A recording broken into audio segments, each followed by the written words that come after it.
Good afternoon and welcome to the virtual clubhouse. I'm Gina Grillo, and on behalf of our board of directors and the Ad Club team, thank you so much for tuning in.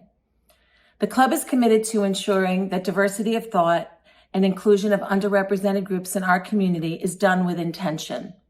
The club offers so much in the way of thought leadership, professional development, celebrating the best in our community, and making sure that the talent pipeline is both nurtured and has access. If you're not currently a member, we hope that you'll join us because this is really where the whole community gets together, agency, marketers, and media, and we would love to welcome you. In June, we celebrate Juneteenth and Pride Month, and in the spirit of supporting the community, we are here with two incredible partners, GLAAD and the Mixx. We are so thrilled to be building a very special relationship with these organizations because they are at the forefront of the cause. Please welcome Sarah Kate Ellis, President and CEO of GLAAD, and Robyn Streisand, Founder and CEO of the Mixx. Over to you. Hello, Ad Club. Thank you so much for hosting us today as I'm joined by Sarah Kate Ellis. We're here to have a conversation with you all around what's happening inside the space of the LGBTQ community. And while we're in the midst of the middle of Pride, we want to be looking at this through the lens of this always on, right? It's not about these 30 days, although this is our moment to shine, our month to kind of be ourselves. But we're here to present a lot of data and information that we think will be very informative to all of you. So I just want to take a moment for those of you that don't know me. I'm Robyn Streisand. I'm the founder and CEO of the Mixx. We celebrated our 27-year anniversary this past March, so it's been a long run and journey. Our credentials are both WeBank and NGLCC certified, so woman-owned and LGBTQIA certified. And recently, we just received our B Corp certification, so we're really stoked about that. And now we could really bring this level of intersectionality to other areas of the business, bringing CSR and DEI and ESG to the center. And also, we just became the first ever creative agency to be a member of the IAB. And so we are really proud of that. And, we're just stoked. And the whole thing about being here today with Sarah Kate is that we're here to set this table. We're here to talk about what's happening inside of our community. And some of it really isn't pretty. But the truth of the matter is we're not only here to tell you what's not working, but we are also here to tell you how to fix it. So Sarah Kate, why don't you just take a moment and introduce yourself and say hello to the Ad Club members? Well, thank you so much, Robyn, and thank you to Ad Club for having me here today. My name is Sarah Kate Ellis. I'm the president and CEO of GLAAD. I've been at GLAAD for 9 years.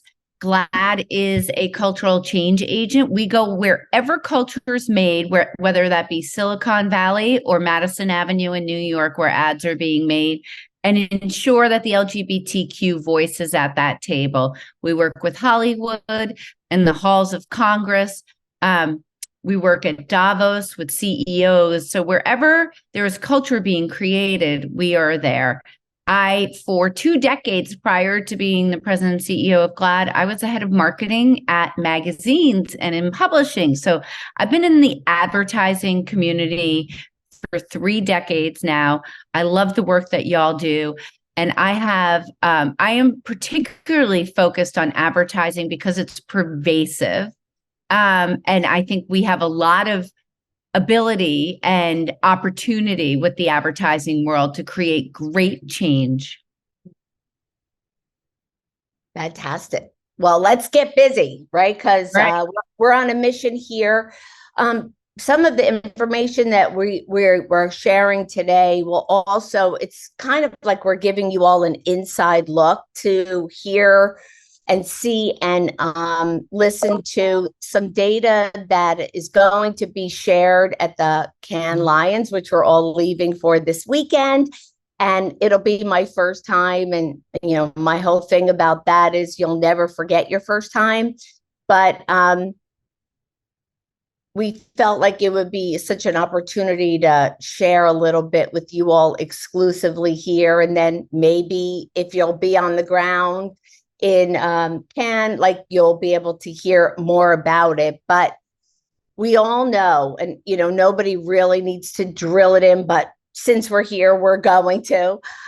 We all know that we're in this unprecedented time around our community, and we've worked for so many brands inside this LGBTQ space. And this year, the level of scrutiny we are under is, every time I think I'm done and my work is accomplished and I could figure out what's next, I find myself coming back that, we're just at the start gate yet again.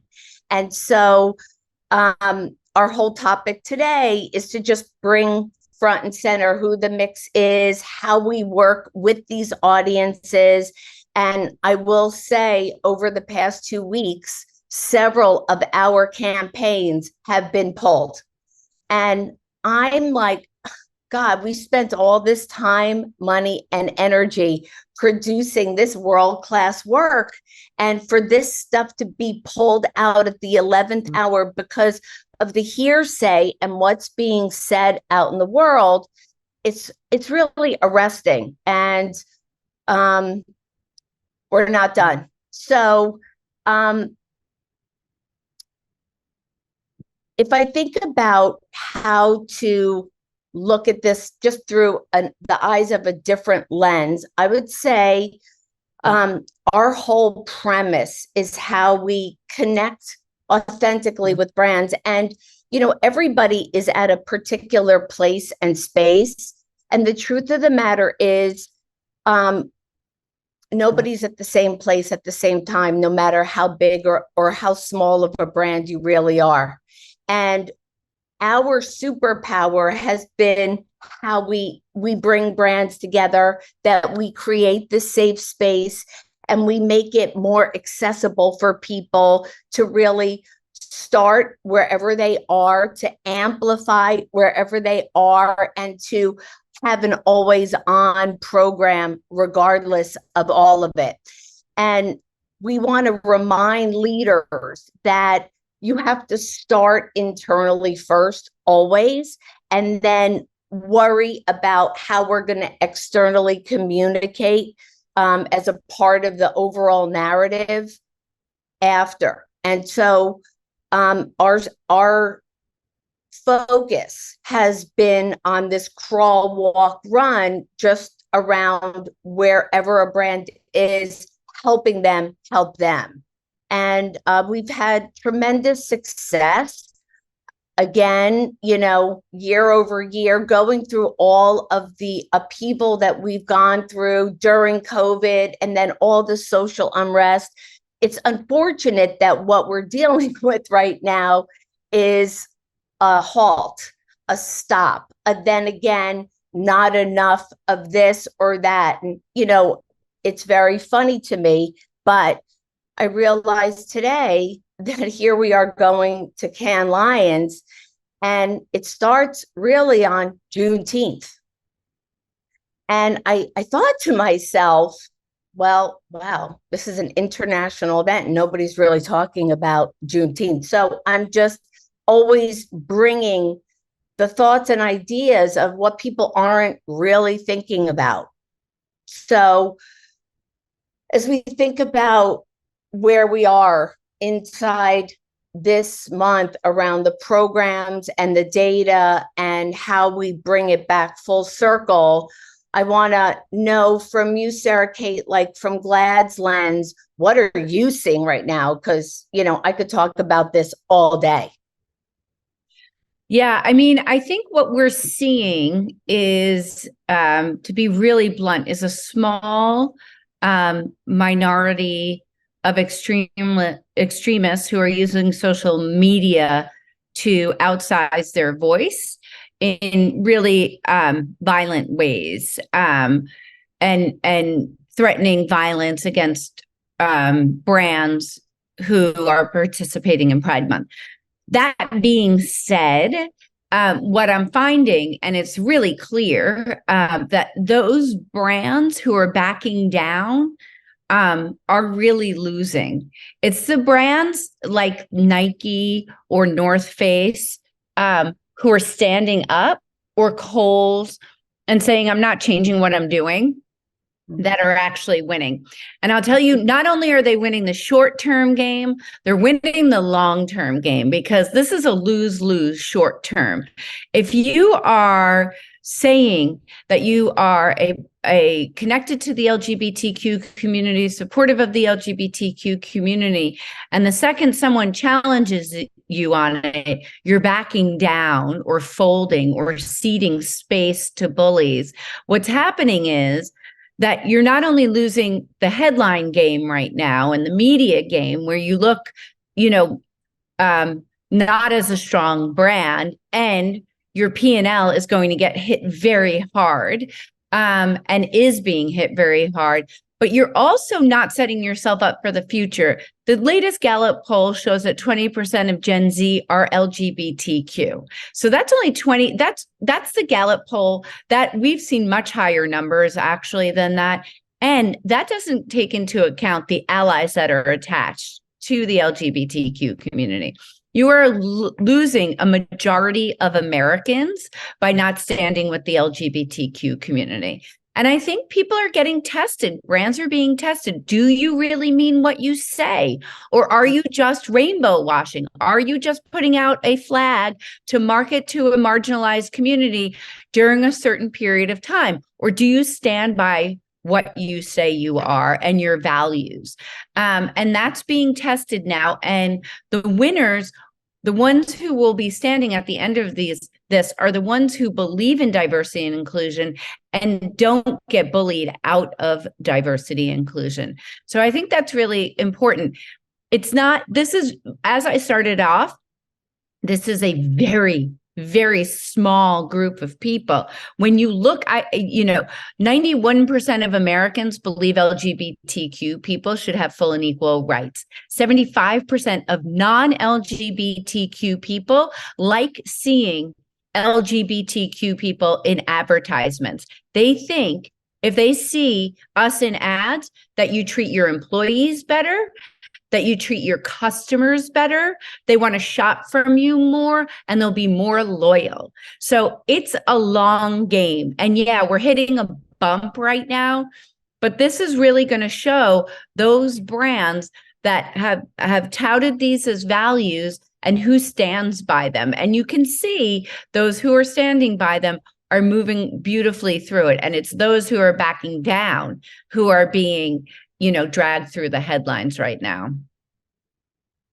I couldn't agree more. And like I said earlier, again, I think, where you're coming from and where I'm coming from, I'm more of the advocate and you're the activist, right? And I think this kind of partnership is more of what we need out there in the world, so that as your point of entry, as our point of entry, we just are better together no matter where or how we show up, and that people are not going to look at us like that we're coming at them for what's wrong, but we're going to be supporting them for how to do it better and how to take where they are and be smarter and keep truing up to where they're not and where they say they're going and where they really are going.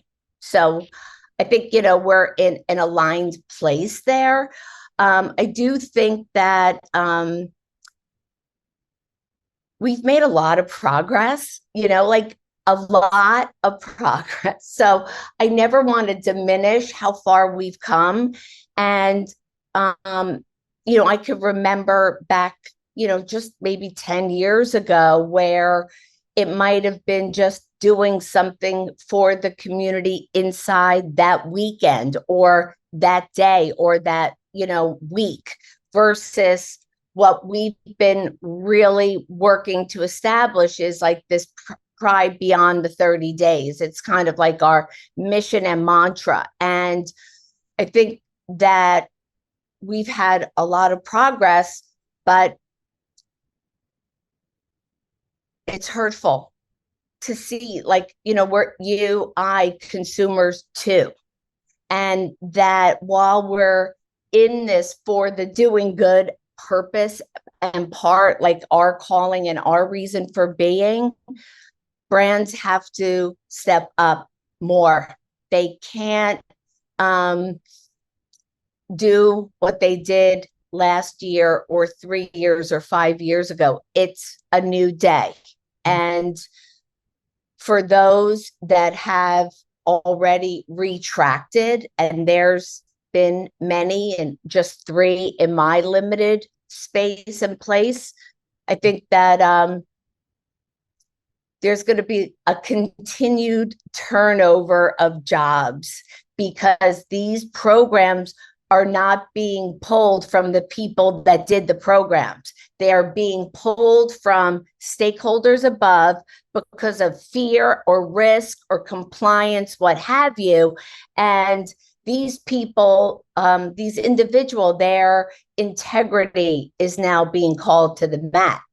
And as a result of that, I think the workforce is going to be radically shifting and changing as a result of it.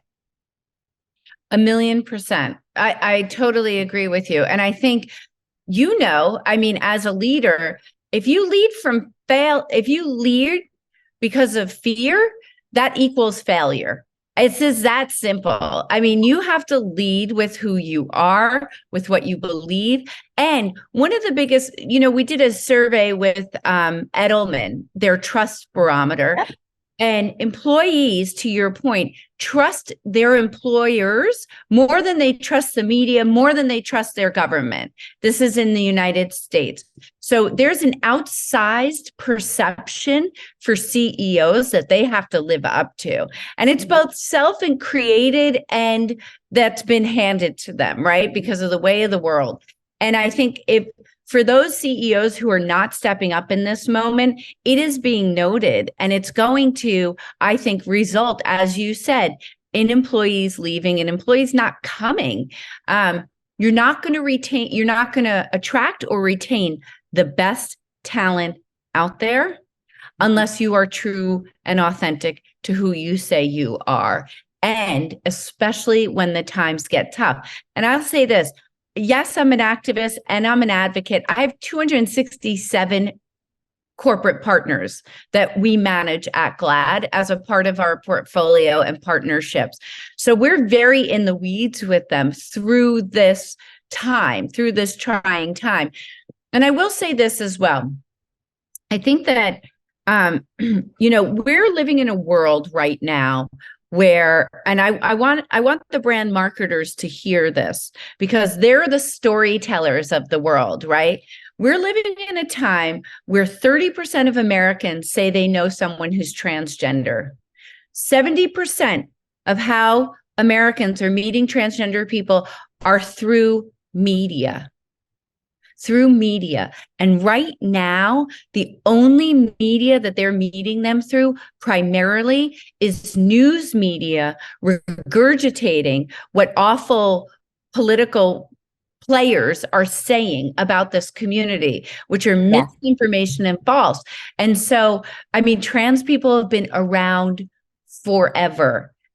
Forever. They've been at your workplaces, they've been on your sports team, they've been your doctors, they've been everywhere forever. Why all of a sudden are they dangerous? What I always say is like, what happened? I mean, we've been living happily for a very long time. Like, what happened? Nothing happened. What happened was they became a political football. And that's what's happening right now. And that is the fuel that is driving these folks who are a bit more extremist and dangerous and use violence to intimidate. But that's all. I just wanted to say that because as brand marketers, you get to tell the stories of the world, and they're everywhere. And we need you to tell more inclusive stories. Couldn't agree more.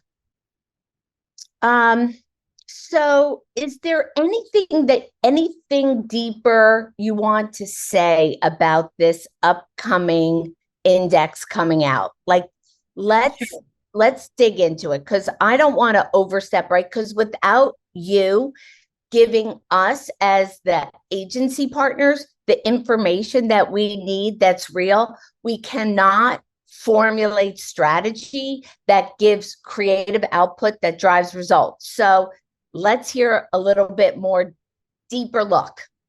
So as you mentioned, next week at Cannes Lions, we'll be releasing our first ever advertising index. And what we did was, just to give you a little of the methodology on this, we looked at the top 10 advertisers by spend in the United States across linear TV, because that is actually where the audience is, whose hearts and minds we need to connect with.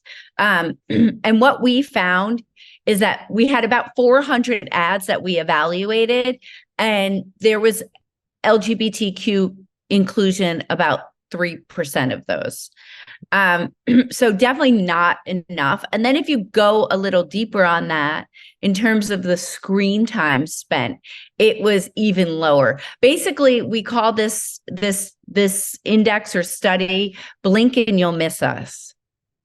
So just to put it in perspective, the great news here is, you know what? All you have to do is sit up to get off the floor, right? So we can make great improvements by this time next year, by a little education, more inclusion, and being able to help folks look at ways to include us that aren't trope. It's hard. I'm not saying this is easy, right? You have 30 to 60 seconds or 15 to 60 seconds.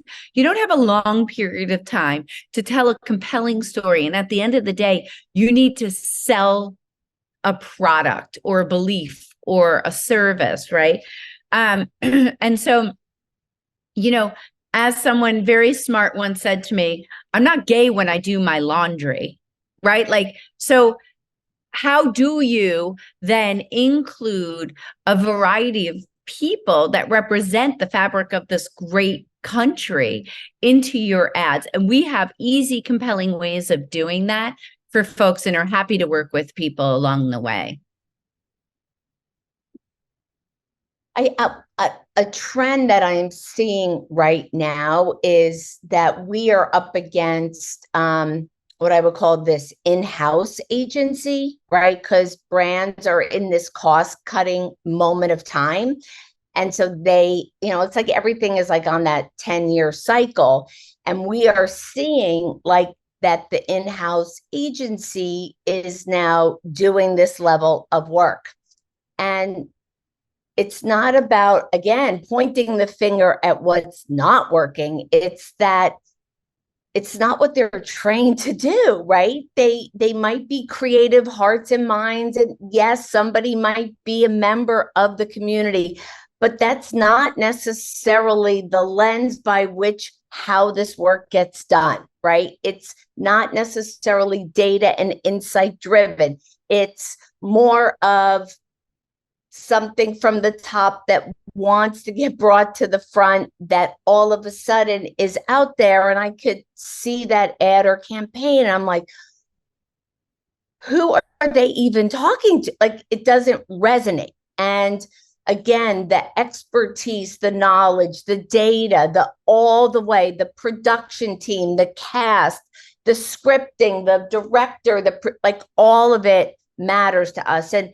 oftentimes I see that brands just don't want to even go the extra mile. They don't want to deal with it. They just, in some cases, just want to check a box and know that that partner that they're working with is doing it in the right way, or they're hopeful that it's going to turn out. And I think often that they think that just because they're doing it, whether it's internally or with another agency that might not be a part of the community, that it's authentic and real. And it's challenging and frustrating, but we too here for the long haul around all of it. So anything else that you might want to surface at this moment? Well, I would ask you, actually, I'd be curious to hear your thoughts on this, Robyn. You said you'll be at Cannes next week. And how do we get better LGBTQ inclusion in the ad industry? I mean, you've been here 27 years now, as you mentioned, doing the work on the front lines of it. You've got these internal now ad agencies, these external ad agencies, and I think there's certain expertise that you bring to this mix. And how do we get better inclusion in the ad industry? What are our steps on this? Yes. And I would say there's really, there's no best practice on this, right? Because every company is in a different place, right?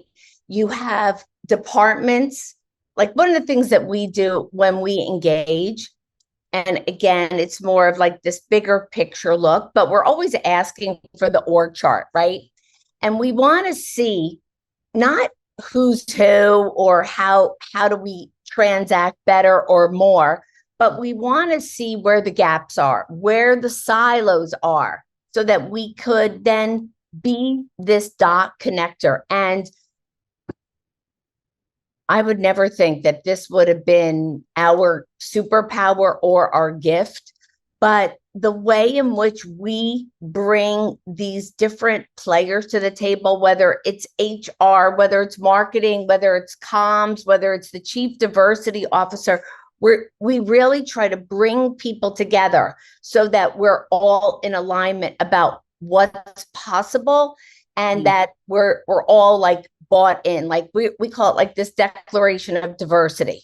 And oftentimes why we're seeing a lot of this pulling out is A, what's happening in the media, but also B, you don't have buy-in from above, right? It's more like, oh, all right, you could do this little thing because it's Pride Month and it's the right thing to do for the brand, but no, not really, right? So we always want to understand from the top down that we're all bought in. And then regardless of where anybody is in the journey, we're cool with wherever it is, right? And we do believe in this crawl, walk, run. It is more of our philosophy and a mantra.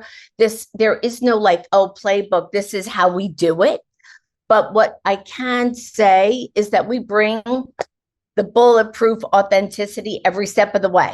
And you don't get to work for Fortune 500 brands in the light that we do without that integrity, that thought leadership, and that subject matter expertise around our work product. You don't. And, you know, for as many times as I've seen non-certified agencies doing anybody could do great campaigns, right? There's 1,000,000 agencies out there that are producing extraordinary work. What we care about is the authenticity, the leading with love, the purpose, and aligning with values. And it's not about a soapbox or operating out of some fear. It's more, this is who we are as an agency and our reason for being. So, and everybody always asks, so what are the best practices around this? And I'm like, you know, this is about these humans that are marginalized, that are like overlooked constantly. And yet the world would not be where we are today without us. And it's not meant to amplify our voice for the wrong reason. It's about being ourselves in spite of it. And the level of authenticity that you all bring and how it ties back to what we bring, it just makes for a perfect storm. So I don't take any of it for granted. I'm grateful for what we do. I'm grateful for what you do. And I think for all the marketers that are watching this, that are hearing us, as we're kind of looking at it through our distinct lenses, I think you could see the passion, the commitment, the the appetite to just want to partner with you all to help you feel better about the work that you're doing. And we are here to support you in every way to make it happen. So you could feel free to reach out to me directly. It's Robyn with a Y at the Mixx, 2 X's, MYC.com, or directly to Sarah Kate, and she'll kill me for this, but it's SKEllis@GLAAD.org. And we're here to help. Thank you so much for your time today. And Sarah Kate, why don't you take us out? Well, have a wonderful Pride, and I hope to see a lot of you next week in Cannes Lions when we're releasing this research that we did with Cantor and releasing our index. And we have a very special partnership with Robyn and the Mixx in Cannes. So come look for us. Yes, we can't wait to see you all. Have a great day, and we'll see you on the other side. Bye-bye.